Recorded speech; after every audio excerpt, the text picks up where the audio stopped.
তো আমার এই ম্যাড্রাস পায়রা দুটোর কিছু নতিগতি বুঝতে পারি না। এখানে আনলে ওরা ডিমও তাই দিচ্ছিল না আগে, বাচ্চাদেরও খাওয়ায় না।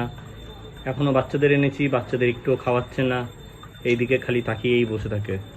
আর উপরে নিয়ে গেলে আবার বাচ্চাদের খাওয়াবে, আবার সব ঠিকঠাক নর্মাল। এখানে আসলে জানি না কেন এরকম করে। বাকি পায়রারা তো সব ঠিকঠাকই আছে, বাচ্চাদের খাওয়াচ্ছে। বাচ্চাগুলো দেখুন কি অবস্থা হয়েছে, সারা শরীরে মশা কামড়ে কি করেছে। আর এই বাচ্চাটার তো খুবই অবস্থা খারাপ করে দিয়েছে, একটা চোখে মশা কামড়ে তার মধ্যে কি হয়েছে, পুরো মুখে এত পক্স হয়েছে। দেখি একে চাইছিলাম এখানে রাখতে, এবার এরা দুজন না খাওয়ালে আমাকে সেই উপরে নিয়ে গিয়েই রাখতে হবে। এখানে থাকলে একটু ভালো করে ট্রিটমেন্ট করতে পারতাম। আর এইদিকে আমার এই চটিয়াল শাকদমে দুটো বাচ্চা ফুটেছে, আর এইদিকে লক্কার দুটো বাচ্চা ভালোই বড় বড় হয়ে গেছে, আর কয়েকদিনের মধ্যে খেতে শিখে যাবে।